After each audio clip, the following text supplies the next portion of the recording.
Bienvenue dans Smart Bourse, votre émission quotidienne sur Smart for Change. Pour rester à l'écoute des marchés chaque jour, vous nous suivez en direct à la télévision à 17h via vos box. Vous nous suivez en live également sur nos réseaux sociaux et notamment sur le compte LinkedIn de Smart for Change. Et vous nous retrouvez bien sûr en rattrapage chaque soir en replay sur bismart.fr ou encore en podcast sur l'ensemble de vos plateformes préférées. Au sommaire de cette édition ce soir, en l'absence de données macroéconomiques américaines notamment, ce sont bien les actualités d'entreprise et les publications microéconomiques qui animent le marché aujourd'hui avec des publications de poids lourds un peu partout dans le monde. TSMC, Nestlé ou encore Pernod voient leurs publications saluées par les investisseurs. Et puis dans l'univers des valeurs moyennes, on notera également la belle réaction du titre Sartorius Stedim après le point d'activité du groupe sur les 9 premiers mois de l'année. Quelques détails supplémentaires évidemment sur les grandes publications qui animent cette séance dans un instant avec Pauline Gratel. Les investisseurs gardent un œil toujours attentif sur la situation française avec le gouvernement de Sébastien Lecornu qui a franchi cette première étape des 2 motions de censure déposées aujourd'hui à l'Assemblée nationale et rejetées donc par les députés dans leur ensemble. On notera que le spread franco-allemand a continué de se rétrécir un peu en revenant symboliquement sous la barre des 80 points de base et le CAC 40 surperforme à nouveau aujourd'hui ses pairs européens avec une hausse d'un peu plus de 1%. Là aussi, quelques détails dans un instant avec Pauline Gratel. Discussion à suivre bien sûr avec nos invités de Planète Marché. Et puis dans le dernier quart d'heure de Smart Bourse, nous nous focaliserons sur une des classes d'actifs qui a très bien performé tout au long de cette année 2025, la dette émergente. Et c'est Guillaume Ritaud, gérant de la dette émergente, de la stratégie dette émergente chez Gemo Asset, qui sera notre invité en plateau dans ce dernier quart d'heure de Smart Bourse.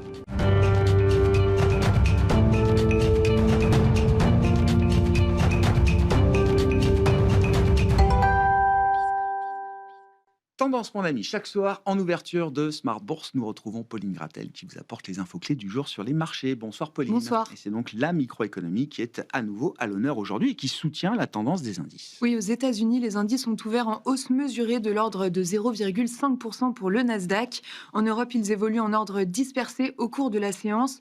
Le FTSE et le DAX sont en léger repli. En France, le CAC 40 gagne 1% encore aujourd'hui, poursuivant ainsi son rebond entamé hier. Il évolue au-delà de 8100 points. Le risque politique en France n'a pas augmenté ces dernières heures. Il a même peut-être été un peu réduit avec ces débats à l'Assemblée nationale sur ces 2 motions de censure. Et le CAC 40, je le disais, surperforme à nouveau aujourd'hui en Europe. Oui, le gouvernement de Sébastien Lecornu échappe à 2 motions de censure aujourd'hui, celle du RN et celle de LFI, puisque les membres du Parti socialiste n'ont pas apporté leur soutien. À 18 voix près, la motion de censure de LFI a donc été rejetée. Le rendement à 10 ans français est stable, autour de 3,35%, avec un spread retombé à moins de 80 points de base vis-à-vis de l'Allemagne. L'Asie reste une place chaude également, notamment pour les investisseurs actions, avec des indices qui étaient en belle hausse au cours des dernières heures. Oui, à Taipei et Séoul, les indices ont inscrit des nouveaux records historiques, plus 2% en clôture pour le TSI et plus 2,5% pour le Kospi. Le Nikkei au Japon a également clôturé en hausse de plus de 1%. C'est grâce aux valeurs de la tech, toujours portées par l'intelligence artificielle, et TSMC qui a publié ses comptes. D'ailleurs, l'indice SOX américain des semi-conducteurs est en hausse cet après-midi à Wall Street. Ouais, TSMC qui explose les compteurs avec des résultats records sur le trimestre écoulé. Oui, soutenu par la forte demande d'intelligence artificielle, le groupe taïwanais fait état d'un bénéfice net qui bondit de 40% sur un an pour s'établir à 15 milliards de dollars américains. Le chiffre d'affaires du fournisseur de Nvidia et AMD bondit lui aussi de 30% à plus de 30 milliards de dollars. Le titre progresse de 3%. Salesforce aux États-Unis bondit de 8% dans les premiers échanges à Wall Street. Oui, la société prévoit en effet une croissance plus rapide dans les années à venir de son chiffre d'affaires. Salesforce attend désormais un chiffre d'affaires de 60 milliards de dollars en 2030 et annonce aussi un programme de rachat d'actions de 7 milliards de dollars. Et puis toujours aux États-Unis, United Airlines cède en revanche 2% à l'ouverture. Oui, le bénéfice net de United Airlines a chuté ce trimestre par rapport à l'année dernière, mais le chiffre d'affaires est en hausse grâce à une fréquentation soutenue qui devrait se renforcer au 4e trimestre. D'autres résultats étaient attendus en France, avec ceux notamment de Pernod Ricard. Le chiffre d'affaires de Pernod Ricard recule de plus de 14% au premier trimestre de son exercice décalé 2025-2026. Le groupe fait face à la faible demande en Chine et aux États-Unis. Le titre est toutefois en hausse de plus de 3%. Aux antipodes, la FDJ cède 4%, sanctionnée pour avoir publié un chiffre d'affaires inférieur aux attentes et abaissé sa prévision annuelle. Et puis on notera la belle réaction du titre Sartorius Stedim, aujourd'hui en tête du SBF 120. Oui, le titre s'envole de plus de 10% au cours de la séance après avoir révisé à la hausse ses perspectives annuelles de croissance. Sur les 9 premiers mois de l'année, l'entreprise fait état d'excellentes performances. Quel sera le programme à l'agenda demain pour les investisseurs, Pauline ? Les investisseurs arbitreront demain les résultats d'Essilor-Luxottica publiés ce soir après la clôture. D'ailleurs, le titre est actuellement en tête du CAC 40 en hausse de plus de 2%. Demain, on regardera les résultats de American Express et côté Macron, on attend l'inflation de la zone euro pour le mois de septembre en seconde lecture. Tendance, mon ami, chaque soir en ouverture de Smart Bourse, Pauline Gratel vous apporte les infos clés du jour sur les marchés.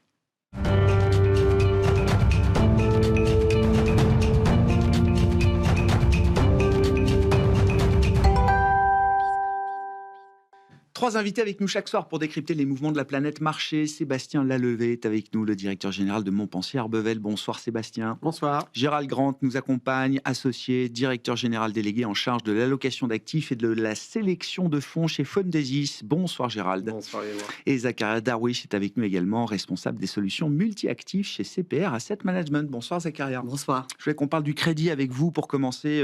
Zakaria, un univers d'investissement que vous connaissez particulièrement bien. Il faut toujours écouter le crédit, bien sûr. Est-ce que le crédit a quelque chose à nous dire ? Je m'explique. C'est vrai que depuis quelques jours, on a beaucoup de titres de presse, anglo-saxonne notamment, consacrés à ces marchés de crédit privé, en l'occurrence, avec deux accidents majeurs que sont First Brand et Tricolor Holdings. Tricolor Holdings étant un prêteur automobile et First Brands étant un vendeur de pièces détachées automobiles. Là aussi, Zaka, que dire de ces événements qui quand même marquent les esprits, visiblement. On parle de plusieurs milliards ou dizaines de milliards de créances qui s'évaporent avec ces émetteurs. Est-ce que ce sont les accidents, la vie normale d'un cycle de crédit et notamment du marché du crédit privé, ou est-ce que ce sont des canaris dans la mine, comme on dit ? Alors, si on regarde ces cas particuliers, on voit que c'est quand même lié à un secteur qui a été beaucoup marqué par la guerre commerciale, qui est le secteur automobile, un secteur qui est plutôt cyclique aussi, qui est sensible à la dynamique de la croissance. Donc, effectivement, on peut voir que c'est lié, il y a des fondamentaux économiques qui justifient ces accidents de crédit, si on peut appeler ça. Le second élément, c'est qu'on parle d'un segment de marché qui est particulier, qui est celui du crédit privé, par rapport au crédit syndiqué public qui constitue le plus gros des investissements qu'on peut retrouver dans les fonds. Le crédit privé, ce qu'on peut souligner, c'est qu'il y a eu un changement de dynamique. Il y a quelques années encore, les financeurs, les investisseurs dans le crédit privé, c'était des gens qui apportaient de gros tickets, où ils disaient, ben voilà, je finance telle boîte, j'apporte tout le financement, en contrepartie, je peux signer ce qu'on appelle des covenants, des conditions, des conditions de cet octroi de crédit qui permet en fait d'avoir une visibilité qui est très claire sur quoi on investit.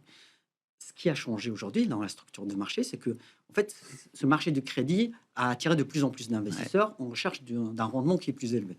Donc, ce qui se passe aujourd'hui, c'est que vous avez en fait des intermédiaires qui finalement, ce qu'ils vont permettre aux investisseurs de faire, c'est plutôt que de mettre un gros ticket sur une entreprise, avoir une diversification en mettant un petit ticket ici, un petit ticket là-bas, un petit ticket là-bas. On a disséminé ce risque. Finalement, en fait, on revient sur du crédit syndiqué, mais sur un segment qui est particulier. Ce qui fait que les covenants, la transparence que peuvent avoir des investisseurs, est un peu moins bonne que ce qu'on a pu connaître dans le passé.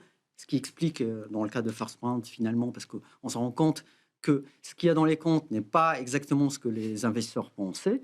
Ça explique aussi pourquoi il y a autant de voix qui se sont élevées. On a même Christine Lagarde qui a souligné qu'il y a un pan du marché sur lequel il faut augmenter la transparence. Donc ça, c'est vraiment très spécifique au crédit privé. Sur le crédit public, on peut parler du segment du... Partant de ces deux accidents spécifiques, idiosyncratiques, ma question étant, effectivement, venant de ces marchés privés, est-ce qu'il y a des phénomènes de contagion constatés au marché du crédit public syndiqué, comme vous dites, Zakaria. On ne l'observe pas aujourd'hui. Je vais citer un exemple très concret, c'est qu'aujourd'hui, on voit qu'il y a eu un écartement des primes de risque, des spreads, suite à l'annonce de Donald Trump d'une relance de la guerre commerciale avec la Chine. Cet écartement, il a duré un jour et demi. Un jour et demi. Et en fait, on se rend compte que dès que la prime de risque sur le marché du crédit, en particulier le plus risqué, le high yield, augmente, en fait, ça attire des investisseurs qui sont en recherche de rendement. Et en fait, on le voit aussi sur le marché primaire, c'est-à-dire le marché des émissions. Une statistique très simple, le mois de septembre, la moyenne des émissions sur les 5 dernières années, c'est 10 milliards. Septembre 2025, c'est 20 milliards. C'est le double. Donc, en fait, il n'y a pas de sujet de financement. Le marché du high yield, le signal qui est inquiétant, c'est de voir des entreprises qui n'arrivent plus à refinancer la dette. Pour différentes raisons, mais si on constate un problème de refinancement de la dette ou une difficulté de refinancement de la dette, tel par exemple qu'on a observé en 2022, là, c'est un signal fort qu'il faut vraiment écouter. Ce qui n'est pas le cas aujourd'hui. Aujourd'hui, on a des spreads qui sont resserrés, mais le casting a aussi changé. Quand on regarde le marché du crédit, à l'époque, la part des moins bien notés, le triple C et plus, ça représente plus de 10% de l'univers. Aujourd'hui, c'est 4%.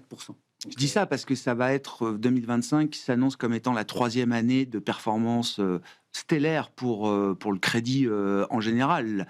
Quand on rapporte la performance à la volatilité, je crois que c'est une classe d'actifs qui est difficile à battre depuis plus de 2 ans maintenant.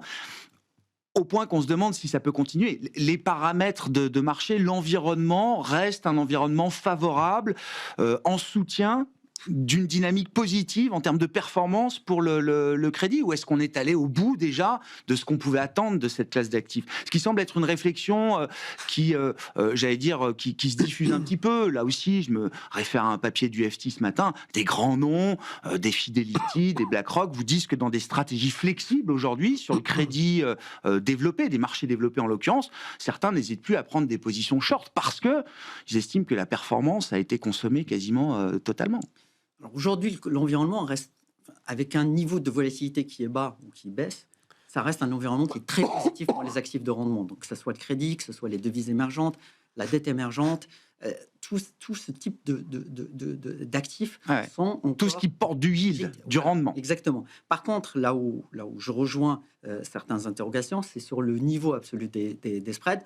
On peut s'attendre à de la performance de portage, justement, du rendement, mais la compression des spreads, on arrive peut-être au bout du chemin où une bonne partie du chemin a été consommée. Encore une fois, on compare, en fait, on a le même thermomètre, donc les spreads de crédit, mais c'est pas le même casting. C'est-à-dire qu'on regarde des entreprises de meilleure qualité, ça justifie quelque part pourquoi la qualité des indices de crédit, notamment, s'est améliorée. Les émetteurs, la qualité des émetteurs qui appartiennent aux indices s'est améliorée. Exactement. Et ça, c'est une raison fondamentale à cette compression des spreads de crédit. Bon. Le crédit, la classe d'actifs crédit sera encore une classe d'actifs difficile à battre cette année, Gérald? Moi, je rebondirais sur plusieurs choses. D'abord, pour répondre à la première question sur le canari dans la mine, parce que j'aime bien cette expression, je pense qu'il y a peut-être un peu plus de gaz dans la mine, mais de là à dire qu'il est totalement toxique et qu'il va tuer tous les mineurs, c'est moins sûr. Pourquoi? Parce qu'il y a quand même, et Zakaria l'a dit d'une façon un peu différente, mais il l'a sous-entendu, c'est qu'il y a quand même de l'air qui continue de rentrer. Et cet air, c'est la liquidité qui est très abondante sur les marchés de crédit, qu'ils soient privés ou ouverts. Et ça, c'est crucial parce qu'effectivement, les spreads sont un peu serrés, donc les écarts de rendement, ils sont plus très, très intéressants. Le portage, oui, il est là, mais après, encore une fois, moi, je me positionne pour des clients qui regardent, quand un gérant parle du high yield à 5,5, mettons, ok, mais son fonds, il a des frais de gestion, il a des frais du contrat, il a ceci, il a cela, ce qui fait que quand on ramène tout net de frais, il n'y reste plus beaucoup non plus. Et donc, finalement, ce qui tient cette classe d'actifs, c'est quand même la liquidité qui continue d'être abondante. Et qui vient d'où cette liquidité? Du fait que la liquidité, elle est globalement très élevée. J'ai un point, et qui d'ailleurs va illustrer aussi peut-être la transition vers les marchés actions, c'est que n'oublions pas qu'aujourd'hui, il y a en gros 80% des banques centrales, des 34 grandes banques centrales de la planète, qui ont baissé leur taux sur les 6 derniers mois.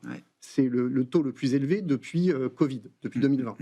On est dans une psychologie où on se dit on est en tightening sur la Fed. En fait, non. La taille du bilan de la Fed ne cesse d'augmenter et on sait bien que la suite, elle va probablement... Elle nous dit d'ailleurs qu'elle va arrêter de réduire son bilan, Donc la cette Fed. liquidité, elle doit s'investir, et ça, évidemment, ça soutient les marchés du crédit, qu'ils soient privés ou ouverts, encore une fois, ou syndiqués, comme tu disais, Zacharia, mais aussi les marchés actions qui continuent d'en profiter. Donc oui, attention, il y a des petits indices, mais on est encore une fois sur un segment, sur la dette privée, qui est finalement beaucoup moins réglementé, effectivement, beaucoup moins transparent, beaucoup moins liquide. Ils ne sont pas soumis à toutes les contraintes qui ont pu être mises sur les banques notamment, et on est moins dans l'univers bancaire, donc le risque systémique, je parle sous le contrôle de Zacharia, est moindre. Donc oui, il faut y faire attention, mais de là à commencer à comparer, comme on pourrait l'entendre, à un subprime 2, je pense qu'on est encore loin pour le moment. Ouais, je comprends. Ouais, non, mais c'est vrai que le développement des marchés privés en général a été spectaculaire au cours des dernières années. Ces phénomènes de liquidité, c'était l'idée que la marée monte. Alors on le voit partout, hein, dans le crédit, mais dans les marchés d'actions aussi. Puis même encore plus généralement, enfin. Vous croyez à l'IA, ça monte. Vous pensez qu'il faut être sur de la tech émergente asiatique, vous avez fait une superbe année. Vous aimez la value, les financières, le thème infra, les small caps. L'Europe est un super territoire d'investissement pour vous. Vous avez peur, vous achetez de l'or. Vous dormez plus que tranquille depuis 9 mois, Sébastien. Il y en a pour tout le monde dans ce marché. Il y en a pour tout le monde. Non, mais quelles que soient vos convictions, vous trouvez un actif qui correspond et qui performe, quoi. Après, c'est le métier de Gérald de trouver la bonne conviction, la meilleure, la bonne allocation. La perf, c'est l'allocation. Hein. Le stock picker, lui, ne le dira jamais publiquement. Il nous aide quand même. Hein. Il nous aide quand même. Les stock pickers, la première brique de la performance, c'est l'allocation. D'accord. Ouais. Non, en fait, pour moi, il y a un élément qui est fondamental, c'est que il y a un biais qu'on voit et que les gens ne se rendent pas forcément compte, c'est la déformation liée aux indices. Premier élément. Au mois de septembre, le Russell 1000, qui est donc les 1000 plus grandes entreprises américaines, doit faire à peu près 3,8 ou quelque chose comme ça. Les 9 boîtes qui font plus de 1000 milliards de capi font 8,5 ou 8,8. Et les 991 autres font 0,1. Donc, il y a un miroir déformant lié à la structure des indices et au fait qu'il y a quelques sociétés, notamment aux États-Unis, qui représentent 35%, 40% du S&P. Donc, on a un biais via les indices qui est faux. Enfin, malheureusement, qui ne correspond pas à la réalité. Une des convictions que j'ai pour les années à venir, parce qu'on me dit notamment sur les small mid, c'est une catastrophe, ça a beaucoup monté cette année, donc est-ce qu'il reste du fuel?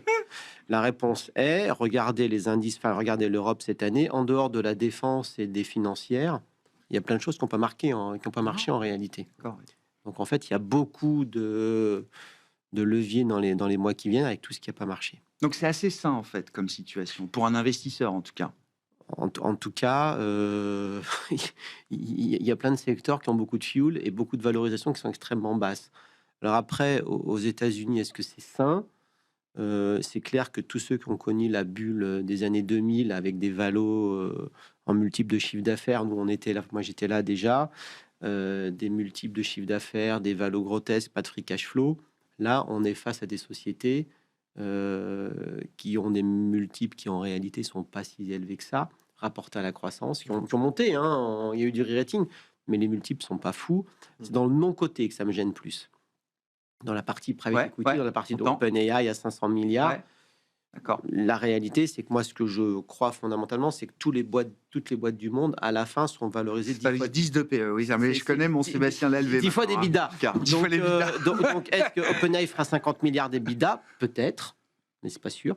Mais le sujet est pas là. Le sujet, c'est qu'aujourd'hui, et on l'a vu avec les dernières annonces, quand on regarde la croissance boursière des boîtes liées à l'intelligence artificielle, qui est justifiée, hein, je la remets pas en cause. Pendant des années, ça a été financé par le cash flow de cette magnifique. Oui. Aujourd'hui, quand on regarde les annonces récentes depuis quelques semaines, c'est plus le cas. C'est Nvidia qui finance OpenAI, c'est AMD, tout ça. Donc on est dans une deuxième vague où les gens se financent entre eux. La consanguinité, quoi. Il y a un peu de consanguinité. Il y a aussi le fait que quand on retraite bien, en réalité, il y a plusieurs annonces qui, en fait, les chiffres, en fait, on les mélange un peu tous. C'est un peu la boîte de gestion qui dit je gère tant de milliards, mais en réalité, il y a beaucoup de double comptage aussi. Là, on rentre dans l'ère du double comptage. Ouais. C'est moins sain. D'accord. En réalité, c'est moins sain et ça en fait, c'est souvent autour d'OpenAI et de quelques Ah sociétés bah, c'est la pieuvre. qui génèrent pas de cash, Les anglo-saxons appellent ça la pieuvre. qui génèrent pas de cash. Donc, on est passé d'un truc extrêmement sain où des boîtes investissaient leur cash excédentaire à des sociétés qui deviennent centrales à l'écosystème qui n'en génèrent pas. Ça veut dire quoi? Ça veut dire que ça dure tant que la musique est là. Donc on est un peu plus dans la fin des années 90 qu'au début des années 90 de ce point de vue-là. Mais c'est logique, hein. Ah non, mais c'est l'histoire. C'est Avec l'histoire. un En éternel recommencement. On m'a rappelé, alors moi Cisco, je me souviens, je me souviens de 2000, mais Cisco, Alcatel. donc c'était avec Sprint, c'est ça, l'opérateur télécom Sprint. Cisco finançait Sprint et qui lui achetait évidemment ses équipements télécom. Et puis un jour, pouf, plus de demande, tout a Et disparu. en fait, quoi. l'erreur serait de croire. Enfin, moi, je suis un convaincu de l'intelligence artificielle, mais c'est deux choses différentes. C'est extraordinairement utile, ça va changer le monde, ça change le monde, mais là, c'est pas le sujet. Nous, on parle d'investissement, on parle de bourse. Et le problème, c'est ce que comprennent pas souvent les gens dans le grand public ou même les patrons d'entreprise. Mes résultats sont super. Oui, ils sont super, mais le marché attendait un peu mieux. Mhm. Donc, quand le marché attend un peu mieux et que tu publies un petit peu en dessous, c'est super, mais c'est moins bien. Mhm. Et en bourse, c'est super, mais c'est moins bien, ça veut dire que ça baisse. Et le sujet, c'est que ces sociétés-là, qui sont les plus connues au monde, qui sont les plus détenues au monde, sont des sociétés qui n'ont jamais déçu depuis des années. Donc, le jour où il y aura une déception, j'ai un peu peur des conséquences. Pire que ça, on n'a jamais connu de déception algorithmée. Nous connaissons le momentum, nous connaissons les ETF. Alors des algos et des social media aussi. Hein. Et Enfin, des je veux dire, social media. La bourse fonctionne beaucoup avec des effets de réseau Nous aujourd'hui. ne connaissons que la hausse algorithmée. D'accord. On n'a jamais connu de baisse algorithmée. Et c'est ça qui m'inquiète un peu, c'est qu'on ne connaît pas les conséquences. Et c'est pareil pour le crédit en réalité. Mhm. Parce que là, les flux sont quand même hyper algorithmés. Et sur des marchés même très liquides, tu as un peu peur des effets de seuil, des effets J'entends. d'emballement, pour un truc qui sera pas forcément majeur, mais qui créera le truc. Donc c'est ça qui me gêne un peu. Et c'est totalement décorrélé de l'intérêt ou non de l'intelligence artificielle. Qu'est-ce que vous pouvez observer sur ce thème de l'IA à travers notamment les fonds que vous monitorez, Gérald? Et est-ce qu'on commence dans des gestions actives à observer, je sais pas, des mouvements, peut-être de retrait, c'est impossible de ne pas être dans l'IA, ou en tout cas des mouvements qui pivotent par rapport Non, alors, pour être très honnête, cette magnifique. globalement, quand on parle aux gérants qui gèrent de l'IA, même des fonds purs IA, il y en a quelques-uns sur la place de Paris, j'en connais pas un qui va vous dire l'IA c'est mort. Ah mais non. Et au contraire, ils vont dire effectivement. C'est pas le sujet de la discussion. Hein, on n'est pas là. C'est pas pour ou contre l'IA. Et c'est pas. C'est ce qu'a dit Sébastien très justement. Voilà. C'est pas je suis pour ou contre. Mais ce que je veux dire par là, c'est que on peut voir certains gérants qui commencent à mettre des biais un peu défensifs dans leur portefeuille, notamment en termes de valorisation. Ouais. Donc où ils vont se dire, attention, ça c'est peut-être un peu cher, et donc ils vont réorienter un peu le portefeuille. Mais globalement, moi j'ai deux gérants très différents sur la même valeur, Nvidia. Un va me dire, Nvidia, c'est en fait une des valeurs les plus difficiles à gérer. Et pourquoi il explique ça? Parce qu'il se dit, finalement, tous les 2 ans, il y a une baisse de 50% de Nvidia. Et donc ça, il faut plus ou moins la voir venir et essayer de ne pas se faire attraper à ce moment-là et éventuellement la reprendre pas trop... C'est pas arrivé depuis 2022, j'imagine, oui. sur Nvidia, c'est ça? Oui, à peu près. Ouais. Il y a eu quand même une petite correction quand même en avril. D'accord. Ça n'a pas fait 50, mais ça a quand même corrigé. Donc il va vous dire, c'est vrai qu'on se dit, c'est facile, aujourd'hui on achète du Nvidia et on fait de la perf. Il va dire, non, c'est pas si simple. Et il y en a un autre qui va vous dire aussi, Nvidia, moi, je prends les paris, c'est 6 000 milliards de capi à horizon 3-4 ans. Alors, ils ont peut-être raison, on n'en sait rien. Mais je pense que ce qui est compliqué dans l'IA, c'est finalement de mettre des chiffres réels en face de toutes ces projections. Et je pense que les analystes eux-mêmes, alors là, je laisse parler Sébastien, qui est le spécialiste là-dedans, je pense que certains analystes eux-mêmes ne savent pas trop quels chiffres mettre en réalité. Mais en fait, pourquoi on achète un semi-conducteur à la fin? Pourquoi ça monte? Parce qu'en fait, un spécialiste du secteur m'avait dit, tu sais, à la fin, le but du jeu, c'est d'avoir un prix par calcul. Je comprends. On a vécu l'ère du FOMO, il fallait surtout pas rater.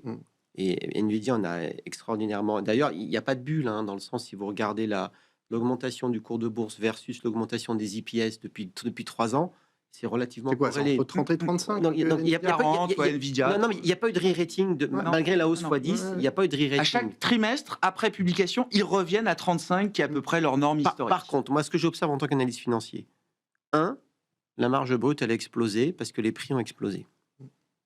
Donc, il y a un effet d'aubaine lié à un effet rareté. Mhm. Est-ce que ça, c'est pérenne une fois que se stabilise? La réponse, elle est universellement non.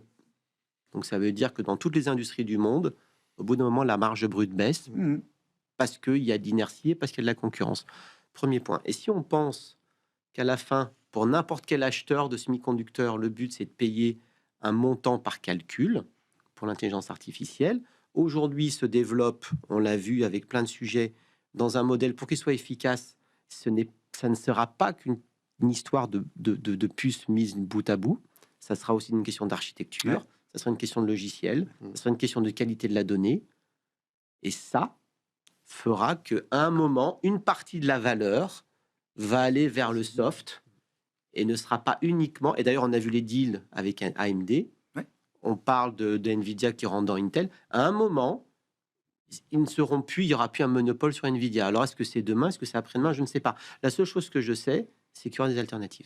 Alors, justement, est-ce que l'Asie et la Chine représentent justement une alternative à l'écosystème d'intelligence artificielle américain, avec peut-être une course à la puissance de calcul moins agressive et justement peut-être déjà une diffusion beaucoup plus large aussi de ces... Je pense à DeepSeek, bien sûr, et une diffusion déjà beaucoup plus large avec peut-être déjà des cas d'usage monétisables ou potentiellement monétisables. Après, en demain. fait, OpenAI et Nvidia vous ont fait croire, et font croire au monde entier qui, en fait, Il faut croire ce qu'ils veulent en ce moment, j'ai l'impression. De toute façon, non, oui, je sais quoi bien, qu'ils disent, quoi qu'ils touchent, c'est les paroles d'évangile. Ce sont les modèles qui sont en avance sur tous les autres. Ouais.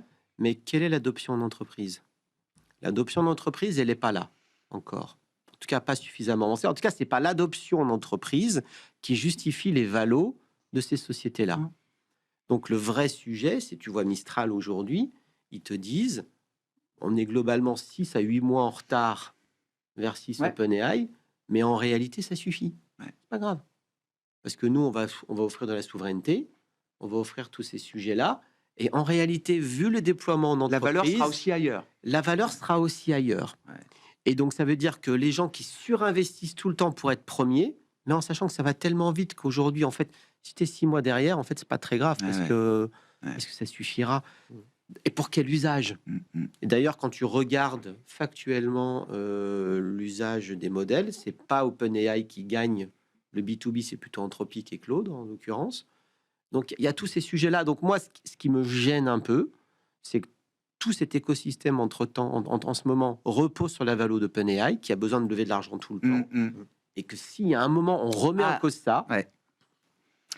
C'est un château de cartes qui s'effondre. C'est pas un château C'est des de cartes cartes. solides. Oui. Bon, c'est pas une bonne image. Mais en tout cas, boursièrement, il y a un vrai sujet. Ouais. Et c'est ça qui me fait un peu peur. Et ça une fois encore, c'est comme Internet en 2000. Expliquer qu'Internet était mort quand il y a eu le dégonflement de la bulle, c'était totalement idiot. D'ailleurs, on l'a vu après. Mais par contre, nous sommes des investisseurs. Et que là, le reset, le moment où il y a une période, ce qu'on dit une période d'ajustement, ça peut être 60%. Ah bah, ça fait mal. Bien hein. sûr. Donc, et ça change rien à long terme. On verra. Alors après les conséquences, je crois que Chris Waller, un des gouverneurs de la Fed, a eu cette expression sur l'idée que l'IA va tellement vite qu'on verra d'abord évidemment beaucoup de destruction d'emplois et que ça prendra du temps en revanche avant de voir la création de nouveaux emplois qui viendraient compenser les pertes. Là où moi je suis un peu un techno-geek, mais il faut aussi de temps en temps se poser et dire ok, parlons de la santé. Parlons des secteurs qui vont être révolutionnés par ce qui est en train de se passer. Donc, en fait, on a le biais de l'investisseur qui est un biais important. Hein, mais n'oublions pas ses usages et ses applications. Mais fondamentalement, c'est une bonne nouvelle tout ce qui se passe. Ouais. Bon, sur le plan thématique, effectivement, ce thème de l'IA, comment on continue d'en être en ayant conscience de tous ces risques, Zacharia, sur le plan boursier, j'entends. Hein. Oui, je pense que beaucoup a été dit par la part de mes confrères, mais voilà, il faut juste garder à l'esprit que l'IA, c'est tout un écosystème. C'est-à-dire qu'aujourd'hui, on parle beaucoup de la partie hardware, des semis, mais il y a aussi toute la partie software qui est en retard, effectivement, Ouais. en termes de valo. Cette année, ça fait pas grand-chose. Hein. Il y a le sujet de l'énergie qui est très important et qui commence à prendre un rôle central. On a entendu dans l'idée des déclarations, on a entendu des intentions faramineuses. Est-ce que ces acteurs-là peuvent délivrer, peuvent fournir centrale nucléaire, ça ne se construit pas en 2 jours. Non. Donc, il y a des éléments sur tout l'écosystème. Il y a des éléments qui sont allés très vite en termes de valorisation. Il y a certains segments qui peuvent avoir plus d'intérêt pour jouer de façon défensive une thématique qui est en vogue. Ouais. Je reviens à la question de la liquidité, et c'est vrai qu'on est passé dessus un peu rapidement, mais ça fait partie des annonces de Jérôme Powell cette semaine, alors qui conforte le marché dans l'idée qu'il y aura une baisse de taux fin octobre et sans doute une autre encore en décembre. Mais c'est surtout la question du bilan qui commence à devenir une question un peu sérieuse ou un peu chaude, avec l'idée, alors le QT, la réduction du bilan a déjà été ralentie au cours de cette année, Zakaria, mais Jérôme Powell préannonce ou pré-signale l'idée que la Fed va désormais stabiliser son bilan et puis en réinvestissant encore les mortgages, la Fed va redevenir acheteuse nette finalement sur le marché. Pourquoi cette inflexion? Pourquoi aujourd'hui? Et quels impacts attendre effectivement de cette décision de la Fed? Alors, si je veux être cynique, je vais juste dire qu'il n'y a pas de statistiques qui sortent aux US, donc il fallait bien meubler. Mais fallait satisfaire l'audience. Oui, c'était un gros colloque économique quand même. Il ne parlait pas devant n'importe qui là. Il y a clairement quelques petits cracks qu'on peut observer sur le marché, sur la liquidité du marché. Peut-être ça justifie aussi Donc dans la tuyauterie, les mécanismes monétaires, etc. Notamment, quand on regarde. On manque un peu de liquidité aujourd'hui dans certaines parties du marché. Oui, clairement. Enfin, on peut le dire, parce qu'en fait, quand on voit le taux SOFR, qui est en gros le taux jour-jour aux US, il est en train de sortir des bandes de la Fed. La dernière fois, quand il est sorti de façon majeure, c'était fin 2019 avec la crise du repo. Donc, je pense qu'il y a un sujet. En fait, la Fed se pose toujours la question de quel est le niveau adéquat de liquidité à injecter dans le système. Je pense que la question, ils ont l'occasion de se la poser. Et du coup, en fait, c'est très bénéfique de l'annoncer, de le pré-annoncer aussi pour alléger un peu la tension là-dessus. Et ça met un cap au taux long, enfin, c'est ce qu'il faut comprendre. Ça va permettre justement à la partie longue de la courbe de continuer de se stabiliser. Oui, en partie, sachant qu'il y a plusieurs forces qui sont en jeu. Aujourd'hui, je dirais qu'il y a un peu de complaisance par rapport à la variable de volatilité de M. Trump, compte tenu de... Comme c'est bien dit. Quand on voit la courbe, la pente de la courbe, la différence entre le 2 ans et le 3 ans, ou le 5 ans et le 30 ans, on voit qu'il y a eu une stabilisation depuis 2 mois. Les marchés regardent ça de façon très optimiste, c'est-à-dire que pas de sujet de déficit, pas de problème d'indépendance de la Fed post-Powell. Pas de crainte d'inflation.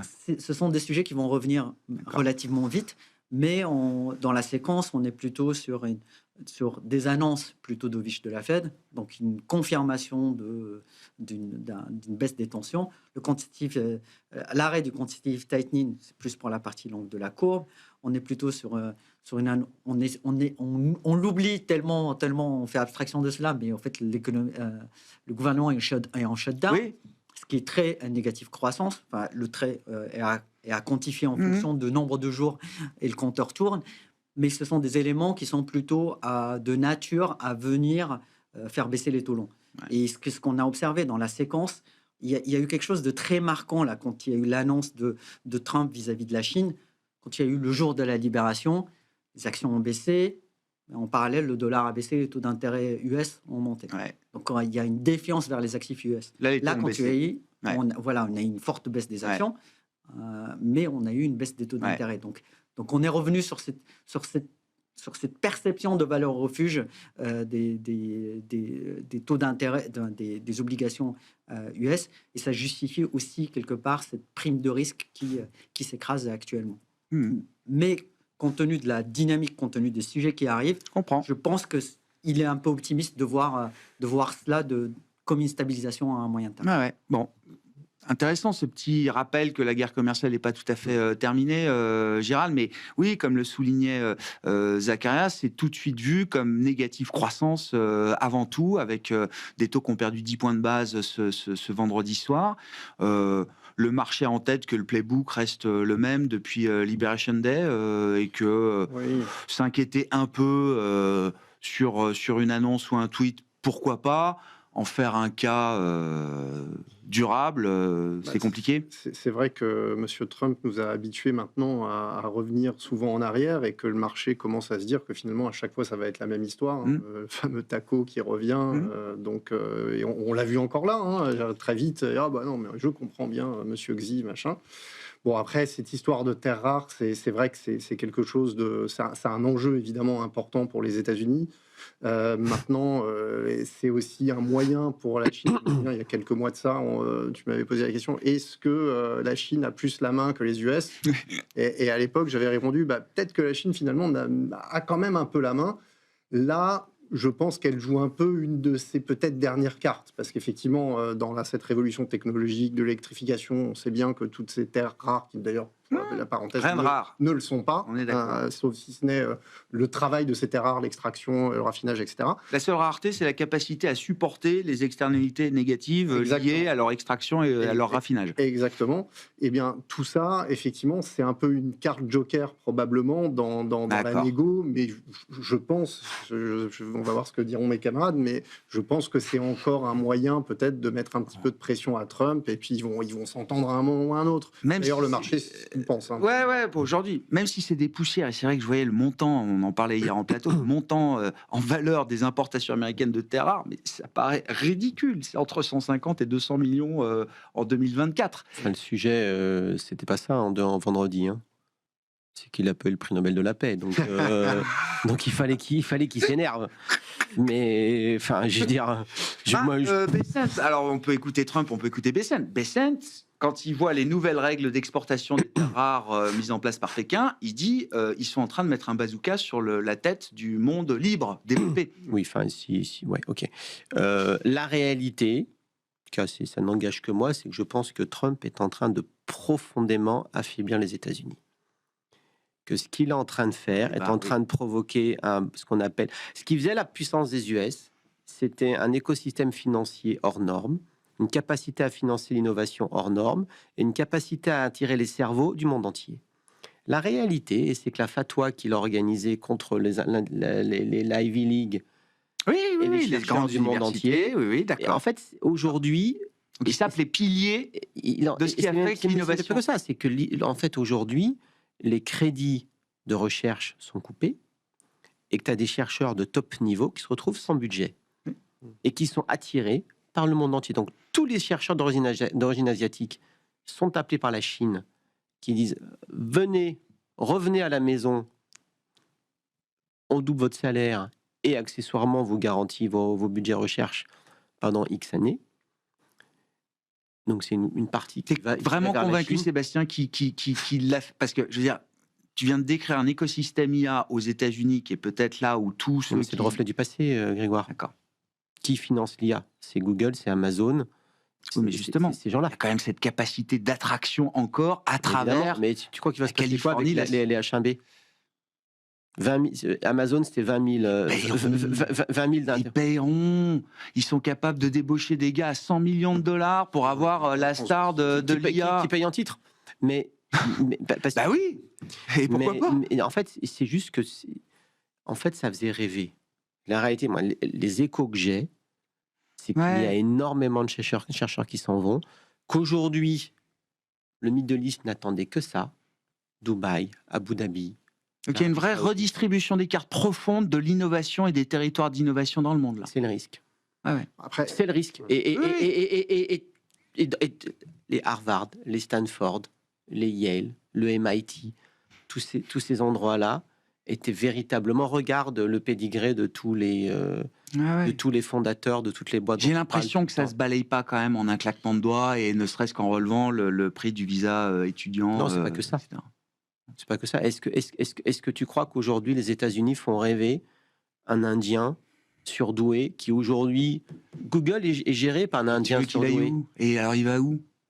Je suis moins certain qu'il aille aux États-Unis. Donc moi, pas chez nous déjà en tout cas. Non, on en fait tout pour. On fait tout pour qu'il n'y ait pas. Donc voilà, donc il va aller où alors? c'est vrai. Il va au Moyen-Orient. Soit il reste en Inde. Il va au Moyen-Orient. Moi, je pense que Moyen-Orient. D'une certaine façon, qu'on aime ou pas. Ok. Ces endroits-là qui n'attendaient que ça, Que ça. qui accessoirement n'ont pas d'impôt, dans une Oui, mais zone... est-ce vraiment la question après Hein? Est-ce que c'est vraiment la question l'impôt? On parle de tellement de millions que c'est même plus la question de savoir s'ils vont payer 20 ou 0% d'impôt, quoi. Tiens, moi, ce qui m'étonne là-dedans, c'est que finalement, oui, effectivement, on peut dire tout ce qu'on veut de Trump, qu'il est en train de hard poweriser les États-Unis, qu'il peut-être y a moins de démocratie, peu importe, admettons. Mais de là à dire que la personne qui a toujours rêvé des US, ou même l'ingénieur Ouais. américain qui est dans verra. la Silicon Valley et qui a envie d'aller s'installer à Dubaï pendant des années, ou en Chine, alors là, je n'imagine même pas. Non, mais d'origine chinoise. pas. Je parle de tous les chercheurs. Tu as Ouais. à Berkeley, tu as dans toutes ces universités, Ouais, tu mais avais pourquoi ils sont allés énormément de là-bas gens qui... aussi Hein? Pourquoi ils sont allés là-bas?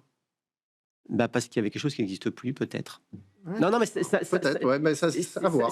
Et donc la tech, c'est alors un vrai débat. juste pour revenir un peu au marché, ce qui se passe en Asie autour de la tech, c'est que le début. Il y a une forme de révélation. Le monde Regarde, moi, prend conscience qu'il y a de la tech très valable en Chine. L'investissement Et ce sera encore l'investissement plus fort demain. dans l'IA, les chiffres que j'avais, c'était 100 milliards en Chine, plus de 280 milliards aux US, mais sur la base privée, Oui. donc des boîtes qu'on connaît tous, Mhm. et 15 milliards en Europe. Donc l'Europe est hors jeu, à part quelques D'accord. sujets. Malheureusement, c'est le cas. Mhm. Et la Chine, c'était un choix étatique, centralisé.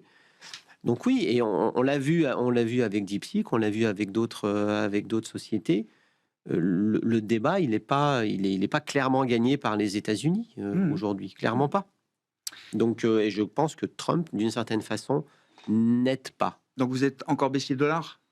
structurellement. aujourd'hui. Structurellement baissier dollar aujourd'hui. Bon, alors petit tour d'horizon quand même et autour de table sur le marché et la logique d'investissement aujourd'hui là pour quand on est responsable des solutions multi-actifs, en l'occurrence chez CPRM, Zacharia, quel type de marché ou quelle classe d'actifs permet d'être confortable aujourd'hui dans l'environnement qu'on a essayé de décrire en partie là. Alors, la diversification.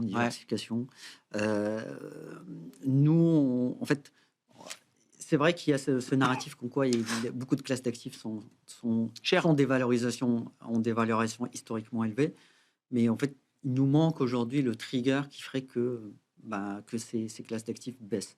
Donc, ce qu'on fait, en fait, c'est qu'on reste positionné plutôt de façon en surpondération sur les actifs risqués, mais de la façon là qui permet, entre guillemets, de façon défensive, c'est-à-dire pas prendre des actifs, plutôt que de jouer la valorisation des actifs, jouer le rendement des actifs actuels. Je comprends. Diversifier sur les zones géographiques. On aime bien les émergents, notamment. On aime bien certaines positions de valeur relative sur les devises. Le dollar peut continuer de baisser face à certaines catégories de devises. Voilà, typiquement le dollar, on est plutôt également, en fait, on réduit les positions là-dessus. Structurellement, on est plutôt également sous-pondéré sur le dollar. Mais il est intéressant de jouer d'autres devises. On voit par exemple qu'il y a les deux devises refuges qui sont le yen et le franc suisse. Ouais.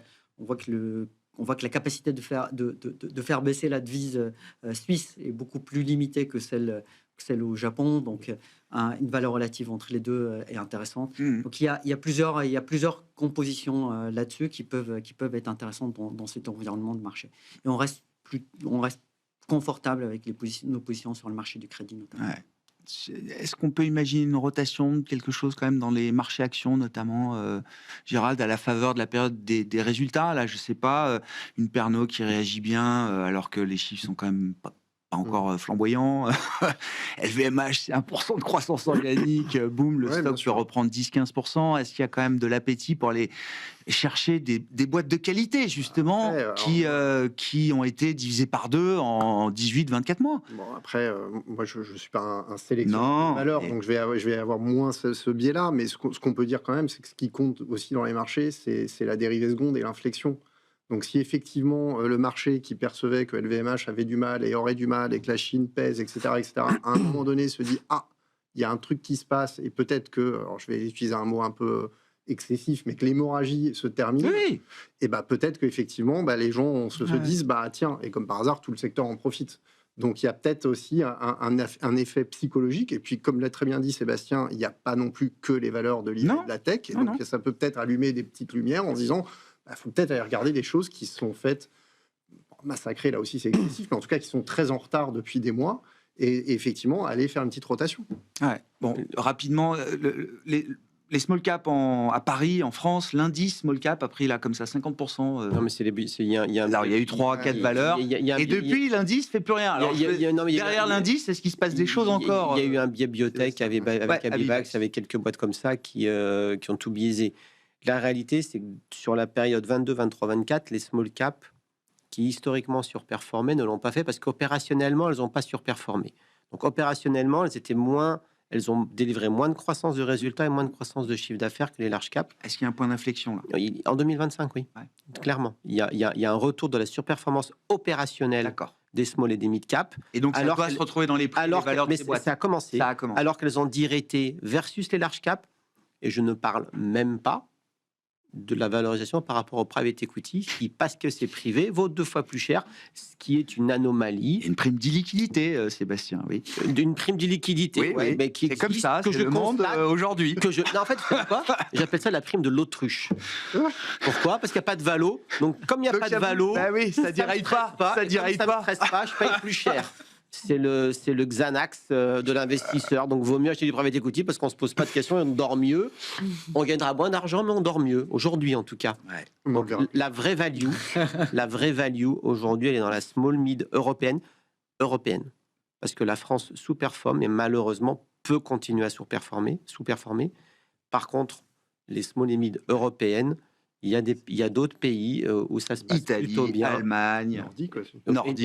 Et Nordique, évidemment. Donc, c'est là qu'il faut aller. Merci beaucoup, messieurs. Merci d'avoir été là. Sébastien Lalvé, Montpensier Arbevel, Gérald Grande, Fundesis et Zakaria Darwish, CPR Asset Management.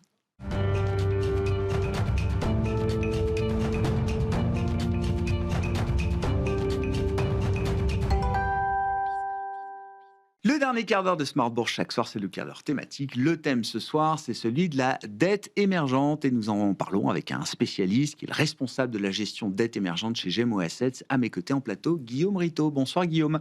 Bonsoir, merci beaucoup d'être là. Bon, un univers d'investissement assez vaste, la dette émergente avec plusieurs segments de marché ou sous-segments, je ne sais pas comment est-ce que vous voulez cataloguer, mais justement, quand on navigue dans cet univers au sens large, qu'est-ce qu'il faut savoir, j'allais dire, après 9 mois révolus de cette année 2025 en termes de performance? Ça fait déjà peut-être 2 ans que les émergents, actions et dette, crédit, affichent de très belles performances. Tout à fait, très bonne question. Effectivement, quand on parle dette émergente, c'est vrai que souvent, les investisseurs font la confusion entre les différents sous-segments de marché. C'est un peu un fourre-tout, alors qu'il y a effectivement des choses assez différentes. Comme en Europe, on ne traite pas de la même manière la dette souveraine et la dette corporate. Donc c'est vrai que le segment, il y a 3 principaux marchés. Le segment historique, c'est la dette souveraine en devises dures. C'est le segment qui avait été créé, qui trouve ses origines dans les années 90 et qui est vraiment dédié pour les investisseurs internationaux. On pourra revenir dessus. C'est votre univers. Le marché sur lequel on se positionne à travers notre fonds GEM Bond. Ensuite, il y a le marché de la dette souveraine en local currency, donc en devise locale. Ouais. Donc ça, c'est le marché plutôt pour les investisseurs locaux, qui est plutôt un marché plus réduit et plutôt pour les marchés plus matures, vraiment les vrais marchés émergents qui recoupent un peu l'univers d'investissement des actions, si on veut, en quelque sorte. Donc là, avec du risque de devise. On pourra revenir dessus aussi également. Et enfin, le marché de la dette corporate, donc des entreprises émergentes, et là encore en hard currency, donc qui sont à destination des investisseurs internationaux, libellés principalement en dollars, accessoirement en euros. Et si on prend ces 3 grands segments, et donc on a 3 grands segments, des performances parfois à 2 chiffres, c'est ça aujourd'hui cette année. Donc si on prend par ordre croissant, donc la dette corporate qui fait à peu près 7,5% depuis le début de l'année, on est à 11,5% sur la dette souveraine en dollars. Et on est à 18,5 sur la dette en local currency. Alors tout ça est exprimé en dollars. Donc, il faut bien faire attention, puisque effectivement, quand on parle de dette émergente, il y a toujours un aspect change qui rentre en compte. Et donc, si on traduit ces performances et qu'on les traduit pour un investisseur euro en euros, l'histoire n'est plus la même. Sur la dette en corporate, on est plutôt à -4, on est à -2 sur la dette souveraine, et on est à peine à +6 sur la dette en local currency. La raison pour laquelle on a souvent des parts couverts contre le risque euro-dollar. C'est le cas, on a une part de notre fonds qui est couvert, hedgé contre le risque euro-dollar. Le mouvement du dollar cette année, c'est un mouvement, j'allais dire, qui fait la performance. Exactement, les devises en général. Et pour exempler, alors avec sur ces parts couverts, hein, on reste sur des performances très très honorables, hein, quasiment à 2 chiffres sur la dette souveraine, 9,5 sur le souverain hard currency, on est plutôt à 4,5 sur le corporate hard currency. Et le local currency, alors bon là on va pas le couvrir parce que ça coupe le carré, mais juste pour illustrer, donc la perte de 18,5, plus de la moitié provient de la performance des devises. C'est ça. La baisse du dollar contre les devises émergentes. Ce qui n'est pas toujours le cas, mais c'est vrai que le mouvement du dollar cette année est assez historique. Ça n'a clairement de pas ce point été de le vue-là. cas sur les 3 années précédentes. Hein. Au contraire, on a un mouvement d'appréciation du dollar qui a fortement pénalisé les pays émergents. Ouais. Donc là, il y a un vrai changement d'histoire, un nouveau paradigme très positif sur les pays émergents, sur lequel on peut peut-être revenir. Qu'est-ce qui explique justement ces performances-là positives Quels ont été les grands moteurs? Alors la baisse du dollar sans Bien doute, sûr, mais quels ont été les grands moteurs qui permettent à ces classes d'actifs, de dettes émergentes d'afficher ces performances? Et derrière ces performances, est-ce qu'il y a un vrai regain d'intérêt de la part d'investisseurs qui ont pu se méfier, voire délaisser cette classe d'actifs pendant parfois plusieurs années? Tout à fait, très bonne question. Alors, vous avez déjà un peu la réponse dans les performances, mais c'est vrai, indéniablement, donc, la baisse du dollar qui s'est initiée depuis le début de l'année, la baisse des taux de la Fed, enfin tout ça est un peu lié, mais plus largement la détente des conditions financières en dollars. C'est vraiment ce qui est important pour les pays émergents. Donc, on parlait des trois sous-marchés, c'est important parce que ce n'est pas les mêmes moteurs de performance et facteurs de risque. La local currency, on a bien compris, c'est de la devise émergente. On est plus sur un produit de devise qu'un produit obligataire. Donc, très important, il faut avoir une vraie vision sur les devises émergentes. On peut vite faire moins 30 sur ce genre de produit. C'est pas le cas sur le corporate hard currency, souvent hard currency, on va avoir une volatilité plutôt là obligataire. Ensuite, ce qui va être important pour les pays émergents hard currency, comme ils sont majoritairement investis en dollars, c'est le niveau des taux américains et la vigueur du dollar. Et c'est vrai que sur les 3 dernières années, ils ont été servis, avec le très forte hausse du dollar, plus le crack qu'on a eu sur les taux américains en 2000 et en 2022, avec le pire drawdown historique sur la classe d'actifs. On a une vraie inversion de tendance. Alors, il y a une volonté de l'administration américaine de faire baisser le dollar. Ça c'est structurel. C'est vrai que le mouvement était très rapide depuis le début de l'année. On sait que c'est rarement linéaire, il y aura probablement des phases de correction, mais on pense que nous, c'est un call vraiment structurel, porteur pour les pays émergents. Après, il faut bien voir que ça a un effet très positif, un espèce de cercle vertueux qui va se mettre en place. L'inverse de ce qu'on a vécu sur les 3 dernières années. Pour ces pays émergents, il faut voir, la plupart des pays en voie de développement, ils ont principalement accès à la dette en dollars. Donc, ils ont une dette en dollars, donc le numérateur, sur un PIB en monnaie nationale, donc le dénominateur. Et donc, l'appréciation du dollar, ça fait augmenter leur endettement sans rien faire, mécaniquement par l'effet change. Et donc, ça fait augmenter à la fois les prix importés, ça oblige les banques centrales à resserrer leurs conditions financières, ça casse l'activité économique, c'est un peu le cercle vicieux qui se met en place, et là, c'est l'exact inverse qui est en train de se matérialiser. Donc, ça redonne des marges de manœuvre, ça stimule l'activité domestique, ça permet aux banques centrales de baisser leurs taux, et en plus, là, on est dans un contexte où les gens cherchent à diversifier ex-US leurs investissements. Est-ce qu'on est forcément soumis en grande partie au mouvement du dollar, ou est-ce qu'il y a quand même, dans ces marchés-là, j'allais dire, des phénomènes un peu intrinsèques, idiosyncratiques, puisque vous êtes plutôt positionné sur de la dette souveraine, on parle de signature d'État. Est-ce qu'il y a quand même des choses qui changent aussi dans les équilibres de finances publiques, les régimes de croissance, qui font aussi la performance et le regain d'intérêt de ces pays Exactement. Guillaume. Donc, il y a l'effet un peu structurant dollar, bien évidemment, qui est fondamental, essentiel. Après, derrière, il y a une vraie amélioration fondamentale des pays émergents qu'on a depuis maintenant 10 ans. Alors, c'est vrai qu'ils ont traversé des chocs assez exceptionnels au cours des 5 dernières années. Ça a commencé avec la crise du Covid, ça a enchaîné avec l'invasion de l'Ukraine par la Russie. Ensuite, il y a eu le crack obligataire dont je parlais tout à l'heure. Et dans ce contexte-là, on a des pays qui ont traversé ces crises-là et vraiment amélioré leur cadre institutionnel. Il y a une vraie volonté, alors souvent en partenariat avec le FMI, pas toujours dans le cadre de programme, mais en tout cas avec une vraie partenariat. Ces pays ont accès à l'aide technique du FMI, hors programme, mais surtout on a une vraie amélioration. Donc, on a des réformes de fond. Globalement, on a beaucoup de pays qui sont passés en régime de change flexible, qui ont mis en place des règles budgétaires en termes de finances publiques. Des banques centrales, je pense que ça a été maintes fois évoqué, qui ont été très réactives dans la phase inflationniste. Et donc, on dit qu'elles ont gagné en crédibilité. Une banque centrale comme celle du Brésil a gagné en crédibilité dans ce cycle, par exemple. Oui, moins au niveau budgétaire, mais moins au niveau monétaire. Et comme la plupart... Il y a un peu des tensions entre les deux parties du policy. Les pays émergents, même les pays en voie de développement moins bien connus, ont vraiment fait leur job. Et c'est difficile parce que ça demande des sacrifices. Et les investisseurs en ont conscience de ça ou pas encore? Je fais souvent le parallèle avec les bancaires. C'est-à-dire que les bancaires, beaucoup d'investisseurs sont restés, alors ça a changé ces dernières années, mais sont restés avec l'idée, le traumatisme de la grande crise financière, des faiblesses du secteur bancaire. Est-ce qu'il y a un peu cette idée-là aussi? Ça prend du temps, il y a le choc de performance de 2022, indéniablement, il y a l'historique, et il y a aussi beaucoup d'investisseurs, souvent, qui, notamment, il y a une grande vague d'investissement post-grande crise financière, après la crise des subprimes. Beaucoup d'institutionnels, notamment en France ou en Europe, ont investi sur la dette en devise locale émergente, après des performances assez importantes et vendeuses. vertueuse, si je puis m'exprimer ainsi. Et en fait, on subit derrière des contre-performances assez massives, de l'ordre de moins 20 à moins 40 en fonction des fonds. Et c'est vrai que souvent, quand on va parler de dette émergente, on dit attendez, j'ai déjà investi, j'ai pris une claque, je veux plus en entendre parler. Mais voilà, ça répond aussi à la méconnaissance de l'univers et les différentes sous-catégories qui répondent. Et effectivement, comme je disais, on n'est pas sur du produit obligataire quand on est sur de local currency. On est plus sur un produit de devise. Ouais, effectivement. Bon. En ce qui vous concerne, donc le fonds, d'ailleurs, la stratégie Gem Bonds, c'est ça Gem Bonds. Fêtera ses 4 ans là, en fin d'année 2025. Et donc, c'est ce que vous nous disiez. Vous avez fait le choix dès le départ de circonscrire votre univers d'investissement essentiellement à la dette souveraine en devise dure. Pourquoi avoir choisi cet univers, justement, dans le vaste monde de la dette émergente? Et qu'est-ce qui caractérise alors cet univers et votre approche de cet univers? Oui, tout à fait. Alors, comme j'expliquais en introduction, c'est le marché historique, donc qui trouve ses origines dans les années 90. Il a été en fait conçu pour les investisseurs internationaux. C'est-à-dire c'est le marché le plus sécurisé, d'un point de vue opérationnel. C'est-à-dire qu'on est sur des juridictions anglo-saxonnes, principalement le droit d'État de New York. On est sur des règlements de livraison ISDA, donc ça se traite exactement comme du titre XS US, comme du crédit européen, en T+1, T+2, si c'est du code unique US. Et derrière, on est sur des souches benchmark minimum de 500 millions d'euros. Donc on a une liquidité, même sur les pays, voilà, peut-être avec les souches les moins importantes, on a une liquidité qui, globalement, en moyenne, est similaire à ce qu'on peut avoir sur les meilleurs titres corporate en Europe. Donc, ça donne des types, les Total, Orange, BNP. Donc, c'est pas vraiment un sujet. Les pays se traitent sur des tailles énormes. Alors, voilà, ça reste des produits de crédit dans les contextes compliqués. On sait que la liquidité est difficile, on va pas se mentir, quels que soient les marchés de crédit, mais c'est pas vraiment un sujet. Ensuite, on a historiquement un marché. Alors, il faut bien voir aussi sur les États par rapport aux entreprises. Un État ne peut pas faire faillite. Il n'y a pas de procédure de liquidation qui se met en place. Et donc, on a historiquement, en fait, des taux de recouvrement qui sont supérieurs à 50%. Très bon, bien supérieurs à ce qu'on peut avoir sur le corporate.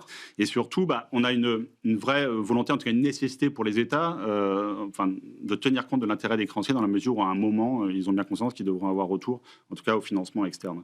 Donc on a généralement des conditions favorables. Et juste pour exempler ça, sur les 9 défauts qu'on a eus sur la période 2020-2022, pendant le pic des chocs, on n'en a pas eu depuis. Post-défaut, l'ensemble de ces obligations font en performance en moyenne entre plus 15 et plus 25%. Enfin, minimum plus 15, maximum 25. Donc, on a un marché assez spécifique avec des titres très, très liquides, ce qui n'est pas le cas sur du triple C corporate.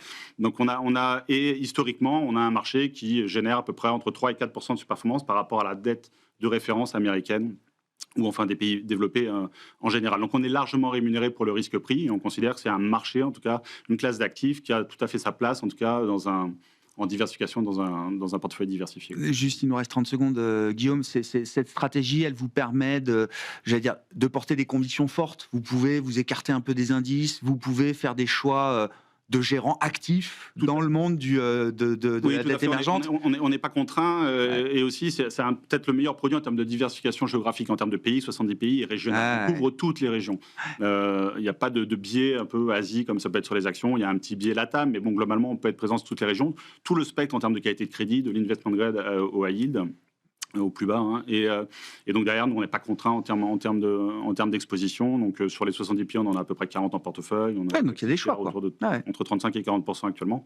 Voilà, on est un marché, une classe d'actifs aussi, qui peut-être historiquement celui qui génère le plus d'alpha avec constance. Et on peut dire qu'aujourd'hui, dans l'ère où la gestion passive a tendance à prendre le pas, c'est pas inintéressant. Là, la gestion active a encore toutes ses lettres de noblesse dans ces univers d'investissement. Alors le crédit, la dette émergente, etc. Merci beaucoup, Guillaume. Guillaume Rito, le responsable de la gestion dette émergente de Gemway Assets, qui était l'invité de ce dernier quart d'heure de Smart Bourse.